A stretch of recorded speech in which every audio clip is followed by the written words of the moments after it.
భవిష్యత్తులో భాగ్యవంతులు అవ్వాలి అనుకునే వాళ్ళు రిచ్ డాడ్ పూర్ డాడ్ పుస్తకంతోనే మొదలుపెట్టాలి. ఇది నా మాట కాదు. జాతీయ, అంతర్జాతీయ, రాజకీయ, వ్యాపార వంటి విభిన్న అంశాలతో అమెరికా ప్రజల హృదయాలు చెరగొన్న ప్రఖ్యాత వార్తాపత్రిక USA Today, founded in 1982, Rich Dad Poor Dad కితాబుకిచ్చిన కితాబు ఇది. ఏముంది ఈ పుస్తకంలో? దీనికన్నా ముందు అసలు ఈ పుస్తకం ఏం చేయగలదో మాట్లాడుకోవాలి. మధ్యతరగతి, దిగువ మధ్యతరగతి వ్యక్తుల జీవిత పరిస్థితులను ఇది చక్కదిద్దగలదు. అభాగ్యుల అరచేతుల్లో భాగ్యరేఖలను సృష్టించగలదు. అప్పుల ఊబిలో కూరుకుపోతున్న వారికి ఆపన్నహస్తం అందించగలదు. దీనమ్మా జీవితం అని తలకొట్టుకునే వారి నుదిటి రాతలు మార్చగలదు. వారిని వారికే మరో విజేతగా పరిచయం చేయగలదు.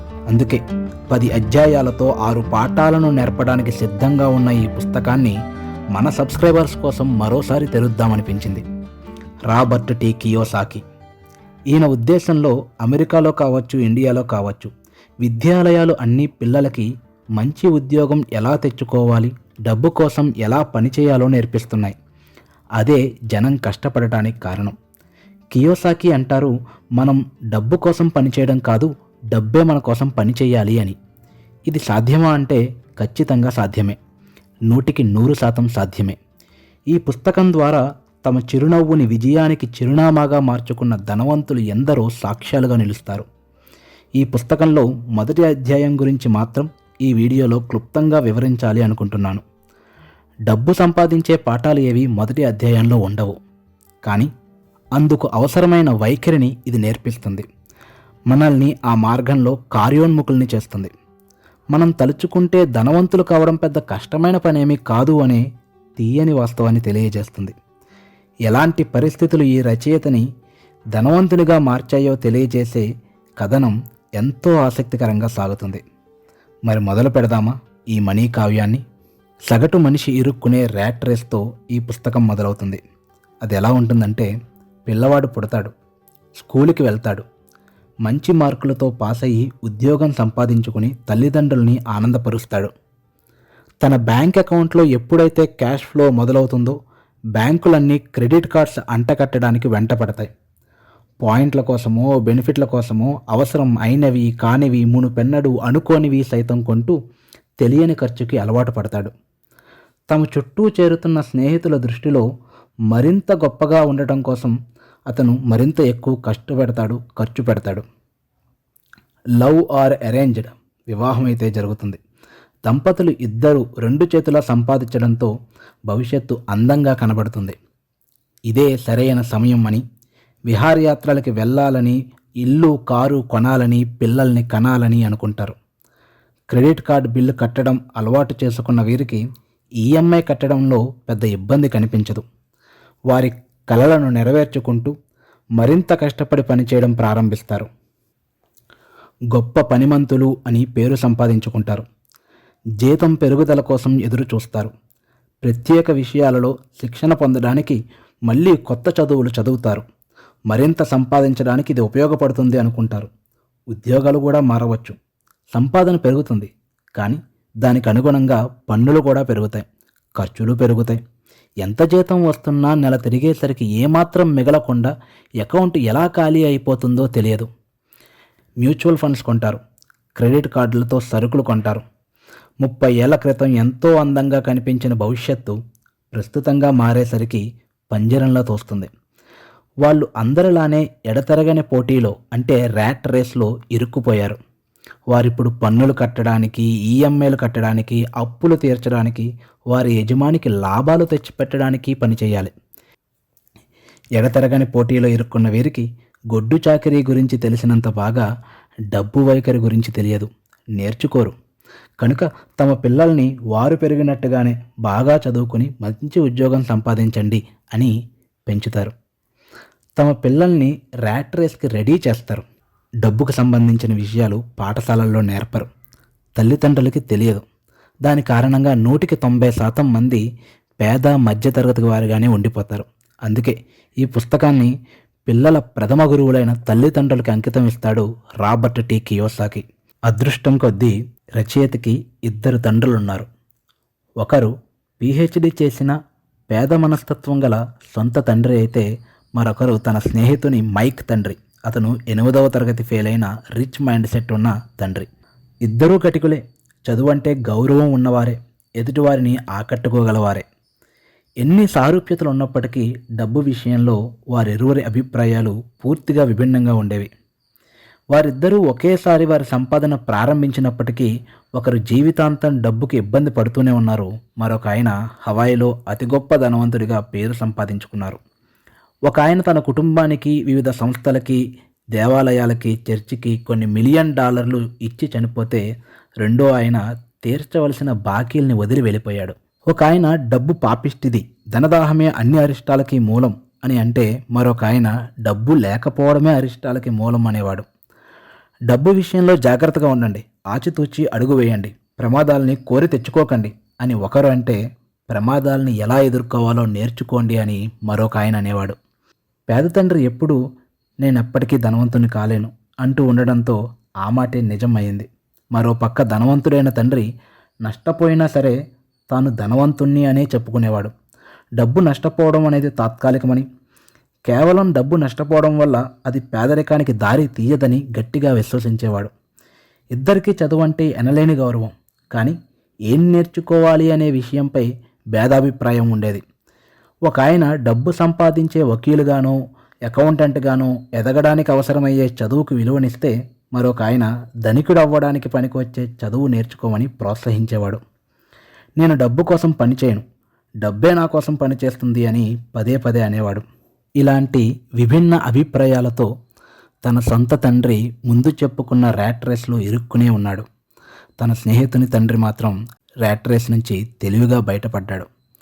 అలా బయటపడటానికి అవసరమైన 6 పాఠాల గురించి ఈ పుస్తకం కూలంకషంగా వివరిస్తుంది.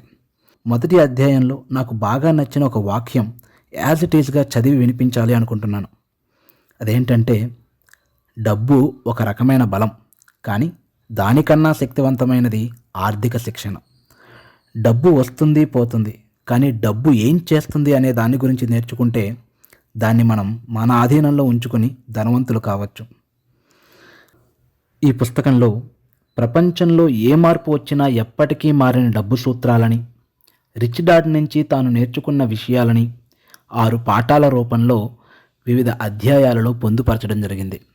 నిజంగా ఇది ప్రతి ఒక్కరూ చదవవలసిన పుస్తకం.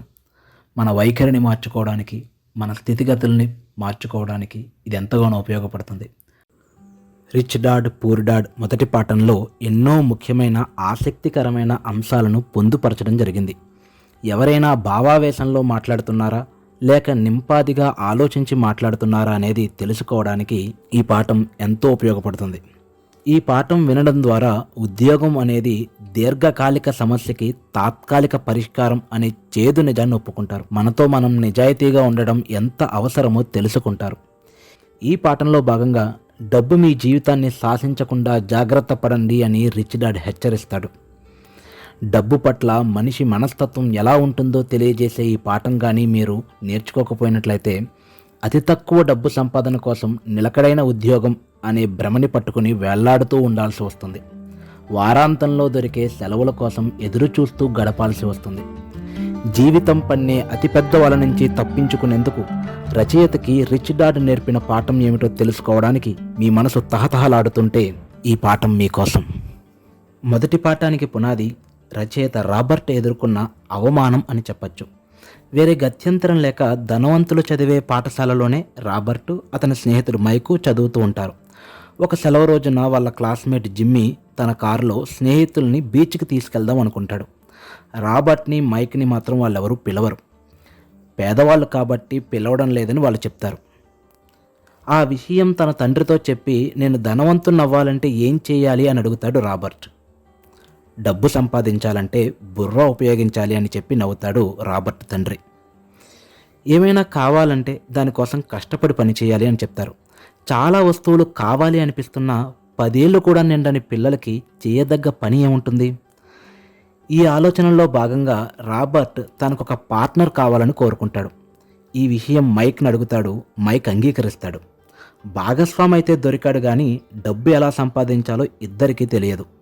బాగా ఆలోచించాక కొన్ని రోజులకి ఒక మంచి ఐడియా వస్తుంది. అప్పట్లో టూత్పేస్ట్ ట్యూబ్స్ని సీసంతో తయారు చేసేవాళ్ళు.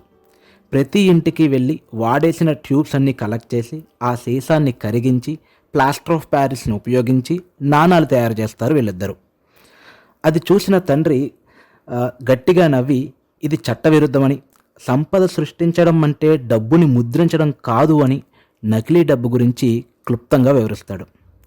నిరాశపడిన రాబర్ట్ అండ్ మైక్ మొదటి రోజే వాళ్ళ వ్యాపారం విఫలమయ్యింది అనే నిస్పృహతో, జిమ్మీ చెప్పింది నిజమే, మనం భేదవాళ్ళం అంటాడు రాబర్ట్.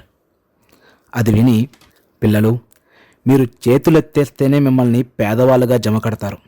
చాలామంది డబ్బు సంపాదించడం కోసం మాట్లాడటం కలల కండంతోనే ఆపేస్తారు. కానీ మీరు ప్రయత్నాన్ని మొదలుపెట్టారు, ఏదో ఒకటి చేసి చూపించారు. మిమ్మల్ని చూస్తే చాలా గర్వంగా ఉంది. ప్రయత్నం ఆపద్దు, వేరే మార్గాలు వెతకండి అని ప్రోత్సహిస్తాడు.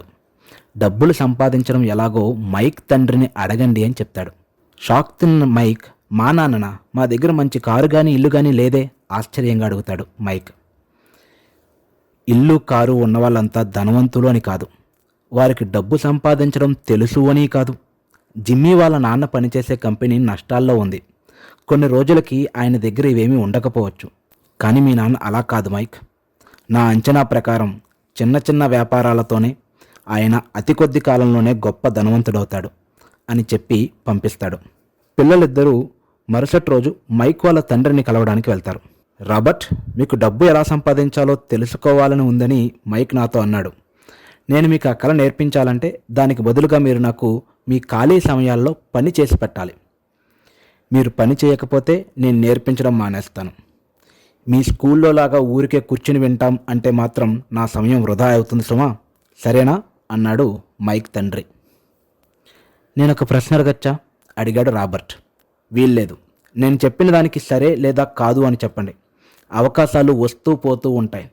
త్వరగా నిర్ణయాలు ఎప్పుడు తీసుకోవాలో తెలుసుకోవడం కూడా ముఖ్యమైన నేర్పు.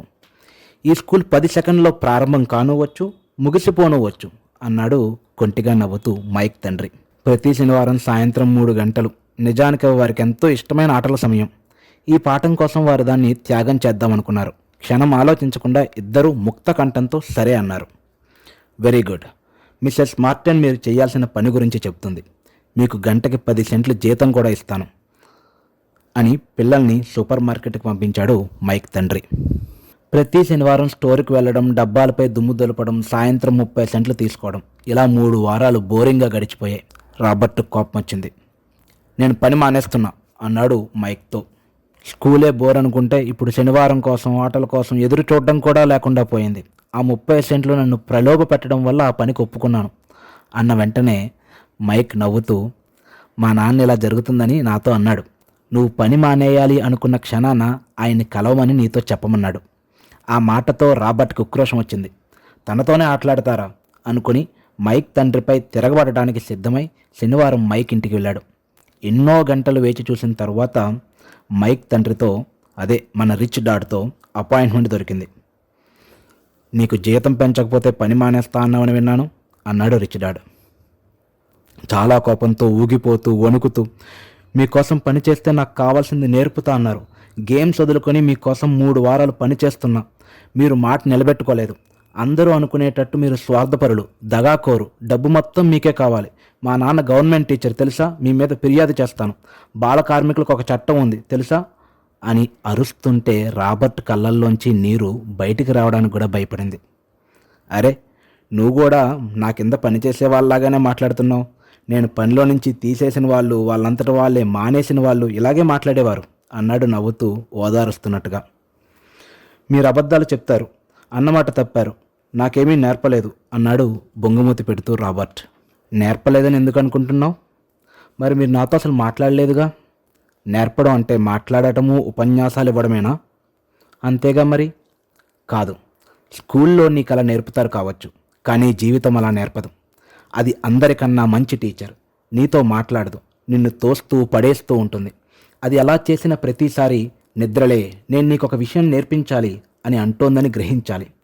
ఈ విషయం తెలియక కొందరు చేతులు ఎత్తేస్తారు, కొందరు అలా మౌనంగా ఊరుకుంటారు. నీలాంటి మరికొందరు ఎదురు తిరుగుతారు. వాళ్ళని తోసేది జీవితం అని తెలియక వెళ్ళి తమ బాస్నో, ఉద్యోగాన్నో, భర్తనో, భార్యనో వెళ్ళి ఢీకొంటారు. కానీ కొంతమంది, అతి కొద్ది మంది పాటను నేర్చుకుంటారు, ముందుకు సాగిపోతారు. వారికి జీవితం వాళ్ళని అలా తోయడం బాగుంటుంది. ఇది అవసరం, ఏదో నేర్చుకోబోతున్నాం అని అనిపిస్తుంది.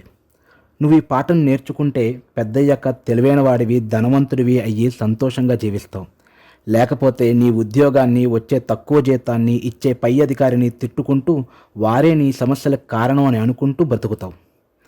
నీకు విజయం సాధించాలనే కోరిక ఉంది రాబర్ట్, కానీ ఓడిపోతానేమో అనే భయం ఉంది చూసావు, అది గెలుపు అందించే ఉత్సాహాన్ని అణిచేస్తోంది.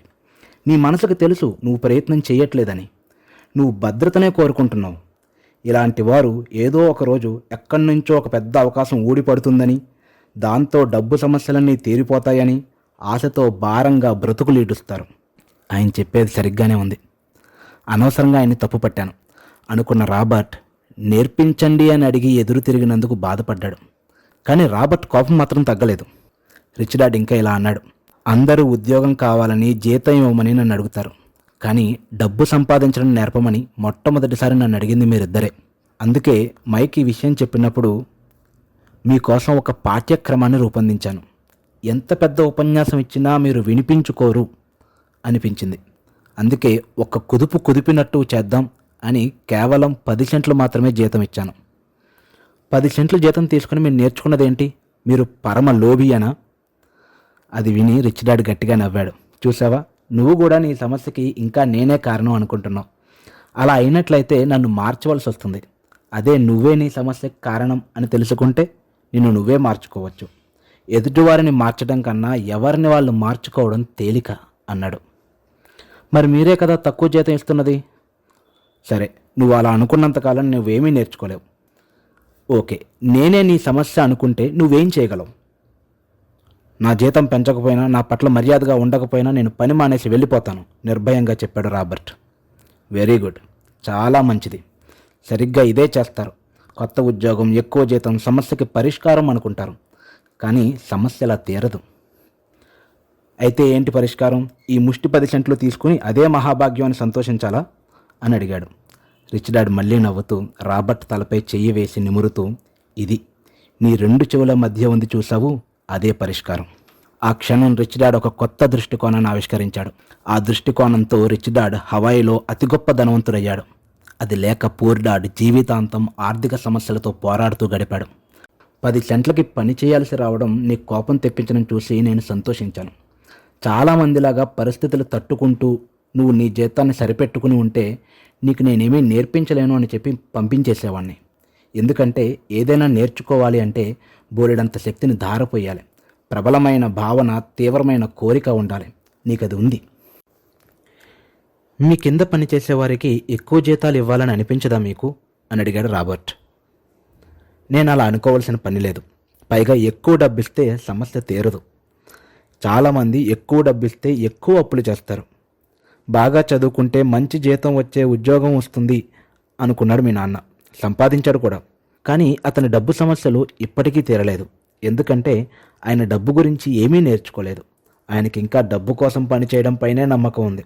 అలా డబ్బు కోసం పని చేయాలనుకుంటే స్కూల్లోనే చదువుకోవాలి, అదే మంచి చోటు. కానీ డబ్బు చేత ఎలా పని చేయించుకోవాలో నేర్చుకోవాలనుకుంటే మాత్రం నీకు అది నేను నేర్పిస్తాను. అందరూ నాలాగా ఇది నేర్చుకోవడానికి ఎందుకు ఆసక్తి చూపించరు? డబ్బుకి సంబంధించిన విషయాలు మాట్లాడుతున్నప్పుడు భయం వెంటాడుతూ ఉంటున్నట్లయితే డబ్బు కోసం పని చేయడమే సులభం అనిపిస్తుంది. కాబట్టి భయం వల్లనే చాలామంది జీతానికి పనిచేస్తారని తెలుసుకో అని చెప్పి, నేర్చుకోవడానికి సిద్ధంగా ఉన్నావా అని అడిగాడు. ఓ, నేను సిద్ధం అన్నాడు రాబర్ట్ పళ్ళన్నీ బయటపెట్టి. నేను మాట నిలబెట్టుకున్నాను. 9 ఏళ్ల వయసులోనే డబ్బు కోసం పనిచేయడం ఎలా ఉంటుందో నువ్వు రుచి చూసావు. పోయిన నెలని 50 సంవత్సరాలతో గణించి చూడు. చాలామంది తమ జీవితాల్ని ఏం చేస్తూ గడుపుతారో తెలుస్తుంది అన్నాడు.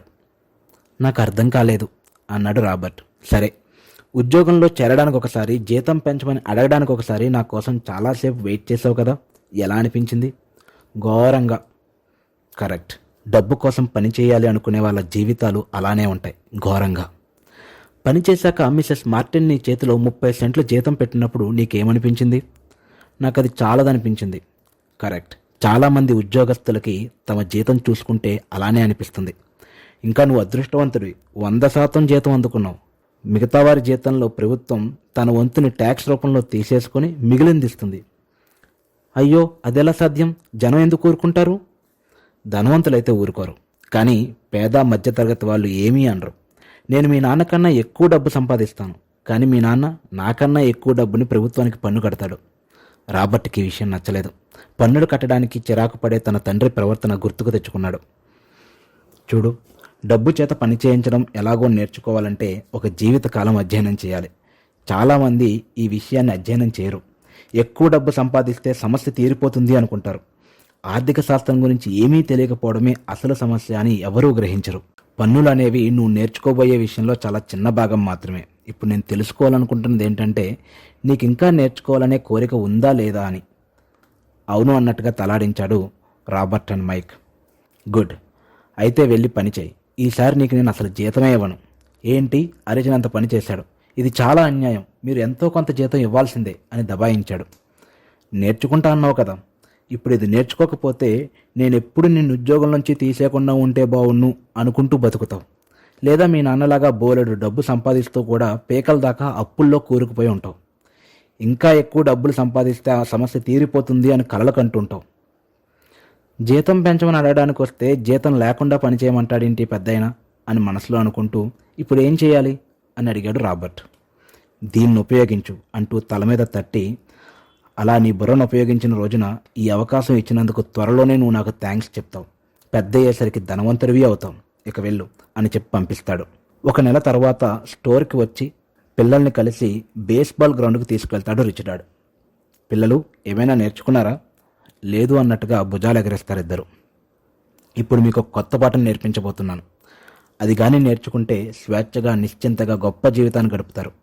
నేర్చుకోకపోయినట్లయితే మాత్రం మిసెస్ మార్టిన్ లాగా ఈ మైదానంలో సాఫ్ట్బాల్ ఆడేవారిలాగా బ్రతుకుతారు. వీరిలా నకిలీ జీవితాలు గడపాలనుకుంటే చెప్పండి, మీ జీతం గంటకి 25 సెంట్లు పెంచుతాను. వీళ్ళంతా కష్టపడి పనిచేసేవాళ్ళు, వీళ్ళని మీరు ఎక్కిరిస్తున్నారా? కోపంగా అడిగాడు రాబర్ట్. లేదు లేదు, మిసెస్ మార్టిన్ నాకు తల్లి లాంటిది. నేను ఎవరిని కించపరచడం లేదు. ఒక విషయాన్ని మీ దృష్టికి తీసుకురావడం కోసం కొంచెం క్రూరంగా మాట్లాడుతున్నానంతే. నిజానికి వీళ్ళందరికీ తాము చిక్కుకుని ఉన్న వలని చూడలేనంత సంకుచిత దృష్టి ఉంది. వాళ్ళదేమీ చూడలేరు. అర్థం కానట్టు చూశారు రాబర్ట్ అండ్ మైక్. అది చూసి రిచ్ డాడ్ నవ్వుతూ, సరే, గంటకి 25 సెంట్లు అనే మాట విని మీకు సంతోషం కలగలేదా? మీ గుండె వేగంగా కొట్టుకోలేదా అని అడిగాడు. లేదు అన్నట్టుగా తలాడించారు రాబర్ట్ అండ్ మైక్. కానీ తన గుండె వేగంగానే కొట్టుకుంది. అతని దృష్టిలో 25 సెంట్లు అంటే చాలా ఎక్కువ. సరే, మీకు నేను గంటకు $1 ఇస్తాను అన్నాడు రిచ్ డాడ్. గుండె ఇంకా వేగంగా కొట్టుకోసాగింది. బుర్ర ఒప్పుకో ఒప్పుకో అని అరవసాగింది. గంటకు $2 అరవసాగింది. చిట్టి గుండె బుల్లి బుర్ర పేలిపోయినంత పనైంది. గంటకి $2 అంటే ప్రపంచంలోనే ధనవంతుడైన పిల్లవాడిని అయిపోతాను అనుకున్నాడు రాబర్ట్. రిచ్ డాడ్కి తెలుసు, ప్రతి మనిషిలోనూ బలహీనమైన ఆత్మ ఉంటుందని, అవసరాలు తీర్చుకోవడానికి అమ్ముడుపోతుందని, అదేవిధంగా ప్రతి మనిషిలోనూ ఉండే ఆత్మలో ఒక భాగం చాలా బలంగా ఉంటుందని, దానిని కొనడం ఎవరి తరం కాదని కూడా తెలుసు. ఈ రెండింటిలో ఏది ఎక్కువ బలంగా ఉంది అనేది పరీక్షించడానికే ఇలాంటి ఆశ చూపిస్తున్నాడు ఆయన. సరేనర్రా, గంటకు $5. హఠాత్తుగా పిల్లల మనసు మోగపోయింది. ఇది మరీ ఎక్కువ అనిపించింది, హాస్యాస్పదంగా అనిపించింది. ఆ రోజుల్లో పెద్ద పెద్ద వాళ్ళకి గంటకు $5 జీతం లేదు. ప్రలోభం మొత్తం మాయమైంది. ప్రశాంతత ఆవరించింది. ధరకి లొంగని భాగం పైకి వచ్చింది. వారి మొహాల్లో వచ్చిన మార్పు చూసిన రిచ్ డాడ్ మృదువుగా నవ్వుతూ, గుడ్. భయం, లోభం అనే భావాల వల్ల ప్రతి మనిషికి ఒక విలువ ఏర్పడుతుంది. డబ్బు లేకుండా పోతుంది అనే భయం కష్టపడి పనిచేసేలా చేస్తుంది. డబ్బు అందిన తర్వాత లోభం మనలో చేరి మనం కొనాలనుకున్న వస్తువుల గురించి ఆలోచనలను రేకెత్తిస్తుంది. వారు ఆ గాడిలో పడి ఎవరు ఎక్కువ డబ్బు ఇస్తానంటే వాళ్ళ దగ్గరికి చేరి ఎక్కువ కష్టపడుతూ ఖర్చులను పెంచుకుంటూ పోతారు. అదే ఎడతెరగని పోటీ, ర్యాట్ రేస్. ఇందులోంచి బయటపడడం ఎలా అడిగాడు రాబర్ట్. నాతో పాటు పనిచేస్తున్న మీరు ఇది కనుక్కోగలరనుకుంటున్నాను. అందుకే జీతం ఇవ్వకుండా పని చేయిస్తున్నాను. ఊరికే పనిచేయడానికి విసుగ్గా ఉంది, ఏదైనా సూచన ఇవ్వచ్చుగా అన్నాడు మైక్. సరే అయితే మీరు నిజాలు చెప్పడం ప్రారంభించండి అన్నాడు రిచ్ డాడ్. మేమేమీ అబద్ధాలు చెప్పడం లేదే, దేని గురించి నిజం చెప్పాలి అడిగాడు రాబర్ట్. మీ మనసుకు మీరే నిజం చెప్పుకోవాలి. అంటే మీ ఉద్దేశంలో మిస్సెస్ మార్టిన్ ఇక్కడ ఆడుతున్న వాళ్ళు ఆ పని చేయడం లేదా? ఏమో, నాకు సందేహమే. డబ్బు లేదనే భయంతో వాళ్ళు బాధపడతారు. భయాన్ని ఎలా ఎదుర్కోవాలో ఆలోచించడం మానేసి ఆ భయానికి స్పందిస్తారు. చేతికి కాస్త డబ్బు అందగానే సంతోషం, కోరికలు, లోభము కలుగుతాయి. మళ్ళీ వాళ్ళు ఆ భావాలకు స్పందిస్తారే గాని ఆలోచించరు. డబ్బు సంపాదిస్తే భయం పోతుంది అని ఆశించి పనిచేస్తారు. కానీ అలా జరగదు. ఇది జరగదని ప్రతిసారి రుజువు అవుతూ ఉంటుంది. అలాంటి భయంతో కొన్ని లక్షల మంది మదన పడుతూ రాత్రులు మెలకుగానే ఉంటారు. వాళ్ళు ఆలోచించరు, భయానికి స్పందిస్తారు. జీతం డబ్బులు ఆ భయాన్ని పోగొడతాయనుకుంటారు. డబ్బే వాళ్ళ జీవితాలు నడిపిస్తుంది. అది నిజమని ఒప్పుకోవడం వాళ్ళకి ఇష్టం లేదు. ఆ నిజం దాచినంత కాలం డబ్బు వల్ల ఆత్మలని, భావాలని తన అదుపులో ఉంచుకుంటుంది. మీరు ఆ ఉచ్చులో పడకుండా ఉండాలని కోరుకుంటున్నాను. ఊరికే ధనవంతులుగా మారడం వల్ల సమస్య పరిష్కారం అవ్వదు. నాకు ఈ లైన్స్ చదువుతున్నప్పుడు ₹1,00,00,000 లాటరీ తగిలిన వ్యక్తులు, ఈ కౌన్ బనేగా కరోడ్పతి లాంటి ప్రోగ్రామ్స్లో లక్షలు గెలుచుకున్న వాళ్ళు, రీసెంట్గానే స్టార్స్ అయ్యి మళ్ళీ రోడ్డు మీదకి వచ్చేసిన వాళ్ళు ఎందరో గుర్తొచ్చారు. వాళ్ళందరూ ఇలా రోడ్డు మీదకి వచ్చేయడం గల కారణం ఏంటా అని ఆలోచిస్తే నాకు అనిపించింది, రిచ్ డాడ్ పూర్ డాడ్ పుస్తకం చదవలేదు కాబట్టే, డబ్బు ఎలా పనిచేస్తుందో తెలుసుకోలేదు కాబట్టే, దాంతో ఎలా పని చేయించుకోవాలో తెలుసుకోలేక వాళ్ళు రోడ్డుకెక్కారు అని. మళ్ళీ కథలోకి వెళ్దాం. ధనవంతులు కూడా భయపడతారా? అడిగాడు మైక్. నిజం చెప్పాలంటే ఎక్కువ మంది ధనవంతులుగా ఉండేది భయం వల్లనే కానీ కోరిక వల్ల కాదు. పేదరికాన్ని డబ్బు పోగొట్టగలదు అని నమ్మి టన్నుల కొద్దీ డబ్బు సంపాదించి అది పోతుందేమో అని భయపడతారు. వాళ్ళకి వారి పెద్ద ఇళ్ళని, కార్లని, డబ్బు తెచ్చిన వైభవాన్ని వదులుకోవడం ఇష్టం ఉండదు. అవి పోగొట్టుకుంటే స్నేహితులు ఏమనుకుంటారో అని భయం. చాలామంది చూడ్డానికి ధనవంతుల్లా కనబడుతున్నా నిరాశతోనూ, నరాల బలహీనతోనూ కృంగిపోతూ ఉంటారు. అయితే డబ్బు లేకపోవడమే ఆనందాన్ని ఇస్తుందా? అడిగాడు రాబర్ట్. లేదు, డబ్బుని తప్పించుకు తిరగడం కూడా డబ్బు కోసం తహతహలాడడం లాంటి మానసిక రోగమే. కొంతమంది నాకు డబ్బు అంటే ఆసక్తి లేదండి అంటారు. కానీ రోజుకి 8 గంటలు పనిచేస్తారు. నిజంగా ఆసక్తి లేకపోతే పని ఎందుకు చేస్తున్నట్టు?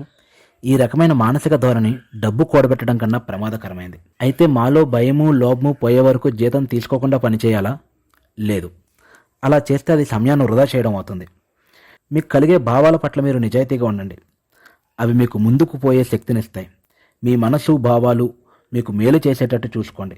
దొంతర్ల కొద్దీ డబ్బు సంపాదించడం నేర్పడంలో నాకు ఆసక్తి లేదు. భయాన్ని, కోరికని అదుపులో పెట్టుకోకుండా ధనవంతులుగా మారితే మీరు పెద్ద జీతం సంపాదిస్తున్న బానిసలే అవుతారు. మరి ఈ ఉచ్చును తప్పించుకోవడం ఎలా? తమకు తామే తెచ్చుకున్న భయాలు, అజ్ఞానం మనుషుల్ని ఈ ఉచ్చులో బిగించి ఉంచుతాయి. అంతేగాని ఒక వ్యక్తి పేదరికానికి ప్రభుత్వమో, ధనవంతులో, ఆర్థిక వ్యవస్థ ఎంతమాత్రమూ కారణం కాదు. మీ జీతం పెంచుతా అని మిమ్మల్ని ప్రలోభ పెట్టినప్పుడు ఏమనిపించింది? మీ కోరికలు ఎగసిపడ్డాయి కదా. కానీ మీరు మీ భావాలకి లొంగిపోకుండా మీ ప్రతిస్పందనని అణిచిపెట్టారు. మీరు ఆలోచించగలిగారు. భావాలు అలజడి చేస్తున్న ప్రలోభానికి లొంగకుండా మీరు ఆలోచించే ధోరణి కనబరిచారు. అదే మొదటి మెట్టు. కానీ చాలామంది జీతం పెరగడానికి ప్రయత్నం చేస్తూ నిలకడైన ఉద్యోగం కోసం పరుగులు పెడతారు. కోరిక, భయం అనే భావాలతో వాళ్ళు పరుగు ఎక్కడి దాకా వెళ్తుందో అసలు ఆలోచించరు. అది ఎలా ఉంటుందంటే, యజమాని తన బండి ముందుకు కదలడం కోసం గాడిద ముందు ఒక క్యారెట్ను ఉంచి తాను వెళ్లాలన్న చోటుకు వెళ్తాడు. కానీ గాడిద మాత్రం ఒక భ్రమ వెంట పరిగెడుతూ ఉంటుంది. మీ ఉద్దేశం బేస్బాలు, చాక్లెట్లు, ఆట వస్తువులు గాడిద ముందున్న క్యారెట్ లాంటివనా? ఎగ్జాక్ట్లీ. పెద్దవాళ్ళైన కొద్దీ మీ అవసరాలు మారుతాయి. ఆ క్యారెట్ ప్లేస్లో కొత్త కారు ఉండొచ్చు. బంధువులు మెప్పించడం కోసం ఒక బంగ్లా, విలాస వస్తువులు ఏవైనా ఉండొచ్చు. భయం మిమ్మల్ని గుమ్మల్లోంచి బయటికి గెంటుతుంది. కోరిక మిమ్మల్ని రమ్మని పిలుస్తుంది, సమస్యల్లోకి దింపుతుంది. అదే నేను చెప్పిన ఉచ్చు. మరి దీనికి పరిష్కారం ఏమిటి? అడిగాడు మైక్. భయాన్ని, కోరికని పెంచేది అజ్ఞానం. మనిషి జీవితం అజ్ఞానానికి, జ్ఞానానికి మధ్య జరిగే సంఘర్షణ. సంఘర్షణ అంటే ప్రతి క్షణం తీసుకునే నిర్ణయం. గాడిదే కనుక ఏం జరుగుతుందో పూర్తిగా చూసి తెలుసుకోగలిగితే ఆ క్యారెట్ని వెంబడించాలా వద్దా అనే నిర్ణయం తీసుకోగలుగుతుంది. డబ్బు క్యారెట్ లాంటిది, అదొక భ్రమ. నిజం చెప్పాలంటే గాడిద ముందున్న క్యారెట్ డబ్బు కన్నా ఎన్నో విధాలుగా ఎక్కువ విలువైంది. చూడండి, స్కూల్ అనేది చాలా ముఖ్యమైనది. నైపుణ్యాలను నేర్పిస్తుంది, ఆలోచించే సామర్థ్యము అందిస్తుంది. కానీ దురదృష్టవశాత్తు చాలామందికి విద్య నేర్చుకోవడం ఆఖరి మెట్టుగా మారుతుంది. అదే ప్రారంభం అని తెలుసుకోలేకపోతున్నారు. ఈరోజు నేను కాస్త క్రూరంగానే మాట్లాడినట్టు మీకు అనిపించవచ్చు. కానీ ఈ మాటలు మీరు ఎల్లకాలం గుర్తుంచుకోవాలి అనేది నా కోరిక. డబ్బు కోసం పనిచేయడం, డబ్బుతో కొన్న వస్తువులు మీకు ఆనందాన్ని ఇస్తాయి అనుకోవడం కూడా చాలా క్రూరత్వం. ఉద్యోగం మీకు భద్రతాభావం కలిగిస్తుంది అనుకోవడం మిమ్మల్ని మీరు మభ్యపెట్టుకోవడమే అని చెప్తూ స్టోర్ వైపు నడక ప్రారంభించారు. అవసరాలు తీరాలంటే డబ్బు కావాలి కదా, మరి ధరలు పెరుగుతున్నప్పుడు జీతాలు కూడా పెంచాలి కదా అడిగాడు రాబర్ట్. సమాజంలో అందరూ విద్యావంతులై ప్రభుత్వం సవ్యంగా పనిచేస్తున్నట్లయితే ధరలు తగ్గాలి. కానీ అదొక సైద్ధాంతిక సత్యం మాత్రమే. అజ్ఞానంతో తలెత్తిన భయం వల్ల, లోభం వల్ల ధరలు పెరుగుతాయి. ఉదాహరణకి, ఒక డాక్టర్ తన కుటుంబానికి మరిన్ని సుఖ సౌకర్యాలు అందించాలి అనే కోరికతో తన ఫీజు పెంచాడు అనుకుందాం. వైద్యం కోసం వచ్చే వకీళ్ళు రేటు పెంచుతారు. పెరుగుతున్న రేట్లకు తగ్గట్టుగా జీతం పెంచాలి అని టీచర్లు, ఇతర ఉద్యోగులు అడుగుతారు. ఇదిలా కొనసాగుతూ ధనవంతులకి పేదలకి మధ్య ఒక పెద్ద అగాధం ఏర్పడి ఒక గొప్ప నాగరికత ధ్వంసం అవుతుంది. చరిత్రలో నేలమట్టమైన నాగరికతలన్నీ ధనిక పేద మధ్య ఏర్పడిన అగాధాలు విస్తరించడం వల్లనే. అమెరికా దిశగా ప్రయాణిస్తూ చరిత్ర పునరావృతం అవుతుంది అని నిరూపిస్తోంది. కారణం ఏంటంటే, మనం చరిత్రలో పేర్లు, తేదీలు గుర్తుపెట్టుకుంటాం కానీ పాఠాలు నేర్చుకోం అని చెప్తూ అమెరికాలో స్వర్ణమానం గురించి కూడా వివరించాడు రిచ్ డాడ్. ఓకే పిల్లలు, పని చేస్తూ పండి. జీతం గురించి ఎంత త్వరగా మర్చిపోతే జీవితం అంత సుఖంగా సాగుతుంది. చాలామంది జీతం కోసం, భద్రత కోసం చూస్తూ అవకాశాలు వాళ్ళ కళ్ళ ముందున్న వాటిని చూడలేరు. కానీ మీరు జీతం గురించి మర్చిపోతే ఇతరులు ఎప్పటికీ చూడని అవకాశాలు మీరు చూడగలుగుతారు. నేను కూడా మీకు ఇవ్వలేనంత డబ్బుని సంపాదించే మార్గాలు మీరే కనుక్కుంటారు అని చెప్పి రిచ్ డాడ్ వెళ్ళిపోయాడు. రాబర్ట్ అండ్ మైక్ ఎన్నో విషయాలు మాట్లాడుకుంటూ జీతం లేకుండానే మరొక 2 వారాలు పనిచేశారు. ఒకరోజు అనుకోకుండా మిస్సెస్ మార్టిన్కి గుడ్ బై చెప్తూ ఆవిడ చేస్తున్న పనిని చూసి ఆగిపోయారు. ఆవిడ కామిక్ పుస్తకాల కవర్ పేజీని చింపి ఒక అట్టపెట్టెలో వేస్తున్నారు. ఆ పని ఆవిడ ప్రతి శనివారం చేసేదే. కానీ వారిప్పుడే గమనించారు. అలా ఎందుకు చేస్తున్నారని, ఆ పుస్తకాలు ఏం చేస్తారని అడిగారు. ప్రతి వారం కొత్త కామిక్స్ వస్తాయని, అతనికి కవర్ పేజీలు రిటర్న్ ఇస్తే క్రెడిట్స్ వస్తాయని చెప్తుంది. మిగిలిన పుస్తకాలన్నింటిని కూడా పారేస్తానని చెప్తుంది. వారు కామిక్స్ బుక్స్ పట్టుకొచ్చే వ్యక్తి కోసం ఎదురు చూస్తూ అక్కడే ఆగిపోయారు. అతడు రానే వచ్చాడు. అతన్ని పాత కామిక్స్ బుక్స్ తీసుకోవచ్చా అని అడిగారు. మీరు ఇక్కడ పనిచేసే పిల్లలైతే తీసుకోవచ్చు, కానీ వీటిని ఎవరికీ అమ్మకూడదు అని షరతు పెట్టాడు. మైక్ అండ్ రాబర్ట్ మళ్ళీ భాగస్వాములయ్యారు. ఆ బేస్మెంట్లో కామిక్ లైబ్రరీ మొదలుపెట్టారు. ప్రతి సాయంత్రం 2 గంటలు అక్కడ మైక్ చెల్లిని లైబ్రేరియన్గా అపాయింట్ చేశారు. ప్రవేశ రుసుము ఒక్కొక్కరికి 10 సెంట్లు. బయట ఒక కామిక్ పుస్తకం ధర 10 సెంట్లు. కానీ ఇక్కడ 2 గంటల్లో 5-6 కామిక్ పుస్తకాలు చదివేయచ్చు. కాబట్టి ఇది ఇరుగు పొరుగు వారందరికీ చౌక బేరం. 3 నెలలు గడిచేసరికి వారానికి $9.50 సంపాదించారు. మైక్ చెల్లెలకి $1 జీతంగా ఇచ్చారు. స్టోర్లో పనిచేస్తూ రిచ్ డాడ్కి ఇచ్చిన మాటను నిలబెట్టుకున్నారు. కామిక్స్ బుక్స్ అమ్మే వ్యక్తికి ఇచ్చిన మాట కూడా నిలబెట్టుకున్నారు. ఎందుకంటే బుక్స్ అమ్మడం లేదు. బాగా చిరిగిపోతే కాల్ చేసేవారు. వేరే స్టోర్స్ నుంచి కూడా కామిక్స్ అడిగి తెచ్చేవారు. ఆ లైబ్రరీకి మరో బ్రాంచ్ ఓపెన్ చేద్దాం అనుకున్నారు. కానీ మైక్ చెల్లెలంత శ్రద్ధగా, నమ్మకంగా పనిచేసే వాళ్ళు ఎవరు దొరుకుతారు అని ఆలోచించి ఆగిపోయారు. అంత చిన్న వయసులోనే మంచి పని వాళ్ళని సంపాదించడం ఎంత కష్టమో తెలుసుకున్నారు. కొంతకాలానికి పక్కపేట పిల్లలు కొంతమంది గొడవకి రావడంతో ఆ లైబ్రరీని మూసేయమని రిచ్ డాడ్ సలహా ఇచ్చాడు. రచయిత తన మొదటి పాఠాన్ని చక్కగా నేర్చుకున్నందుకు సంతోషించాడు. డబ్బు చేత ఎలా పనిచేయించాలో మేము నేర్చుకున్నాం.